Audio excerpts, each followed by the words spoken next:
Hi everyone, we're very happy to have with us today at the M1 Contact Contemporary Dance Festival, Rebecca Margolick. So Rebecca is a choreographer based in New York.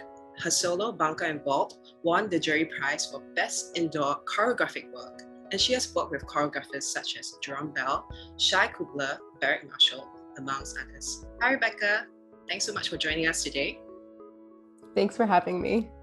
So Rebecca, we know your solo Bunker+Vault was actually created through researching some of the stories of women who resided in New York's 92nd Street Y residences from a period of between 1890 to 1950. So could you actually tell us about this place, the 92nd Street Y residences? Yeah, absolutely. So I was offered a fellowship through the Connie Conference, which was being held at the 92nd Street Y that year. So as part of my research, I looked through the archives of the 92nd Street Y's Young Women's Association and the Clara de Hirsch Home for Working Girls. And so these journals mostly consisted of observations from the staff who worked in these homes and worked to house these women safely. And so I focused on the Clara de Hirsch home. This home offered facilities for women aged 16 to 30 who were either orphans, immigrants, and had nowhere else to live. And so these women were all extremely poor and were mostly Jewish immigrants from Eastern Europe. So the homes offered like skills training, job training, and it offered like social clubs, dancing clubs, and places for the women to meet friends and to get like acclimated to the city and to get jobs and eventually to be able to support themselves financially. It sounds like you found a lot of material of people who lived in a different time, and but they were also immigrants as well as orphans. So what do you find in these archives which intrigued you or spoke to you personally? Yeah, it was interesting because a lot of the archives themselves were quite mundane, but I actually found that very interesting because they weren't written in a way that was meant for people to necessarily read them later. They were just daily observations. Of course, like there was a lot of stuff that's very dated, that's very specific to that time period. And so specifically, like I was intrigued by how much the staff was so concerned about the sexual morality of these young women and just really getting a lens into a really different time period, and how these women and the staff were so progressive in many ways, especially in championing the women going into the labor force, for helping the women get higher education. And yet it was still so saturated with sexism and misogyny, even coming from women, which was just sadly the societal norm.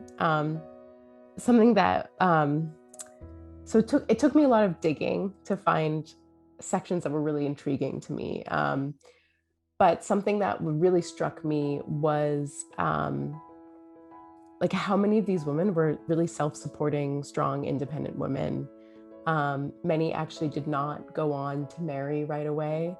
Many lived with their friends, acquaintances. Many went to college. And through that, like I found a connection between myself and these women because I immigrated to New York when I was 18. And like many of the women, I am Jewish as well, more so culturally. So there's a lot of things in the text that I was able to, that I could relate to because that was a part of my upbringing too. It was interesting. It was definitely interesting. It was like a historical study, something that, like really getting into the history of that time period. Okay, so how did you actually draw on these bits of history that you dug through and discovered through the archives to create Bunker+Vault? Yeah, the process was interesting. So because the the way the archives were organized, they were not organized through time. So as I was reading, I ended up jumping throughout time, maybe 50 years later, 50 years earlier.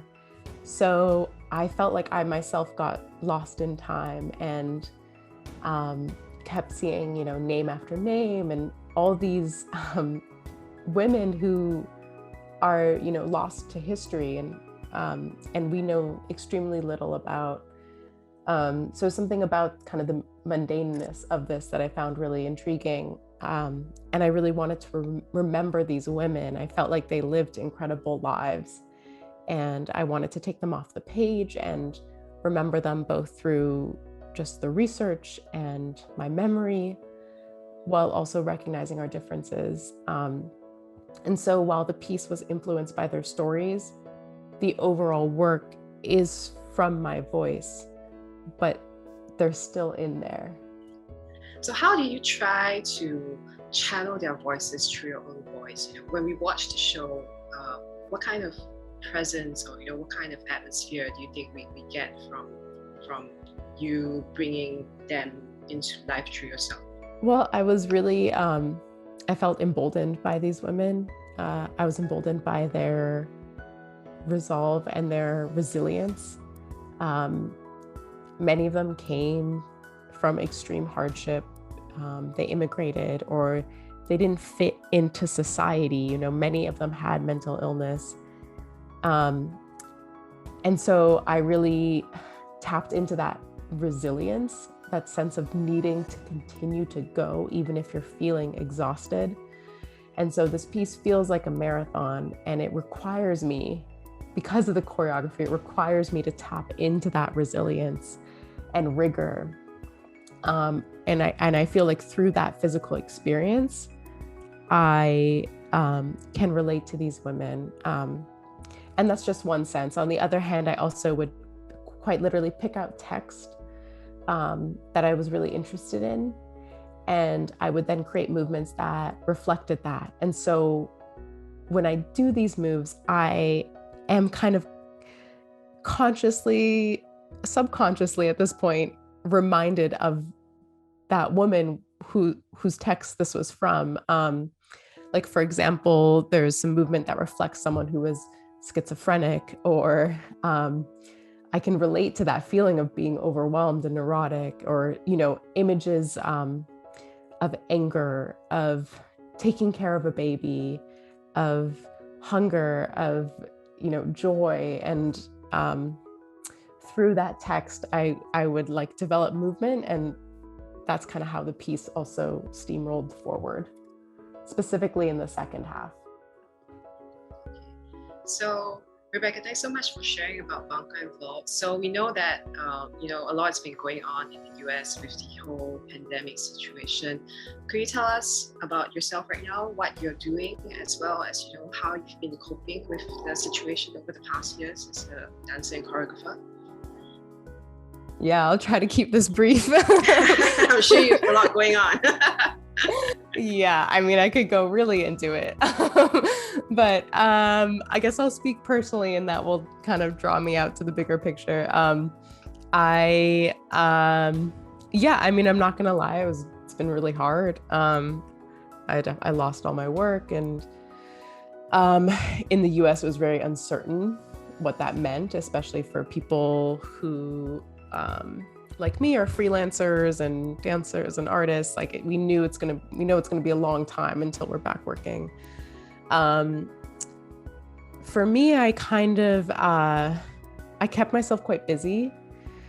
I went through multiple phases throughout the pandemic, one being going for lots of hikes, engaging in a physical practice outdoors, and then the other being an intense period of volunteer work, like political volunteer work, organizing dance community work. And then I've been back working since then. So kind of in and out of dancing for myself and for other people, and maintaining all that volunteer work that I started over COVID. I think a lot of dancers have also ask themselves, when things really shut down, it was a moment to reflect and think about, why is it that I do what I do? What is it that I love about dance? What is it that I want to continue doing within the dance field? Like, how do I want to shape my career to reflect what really makes me happy? And despite how hard everything has been, I think asking those questions is really important and has really shaped myself and a lot of the dancers around me as well. So did you have a big insight or a big aha moment for you during this whole reflection process? Was there something that you really took away from that period of time to do a bit of introspection? Yeah, I think one, I feel very fortunate to do what I do. With dance, I think I am a performer. I think I always knew that, but I think not being able to perform really solidified that. But what it is about making work that really matters to me is engaging on a deeper level with community, and also performing and working in places that don't necessarily always have access to dance. Like, I really want to bring dance to areas that don't get a lot of access to dance. And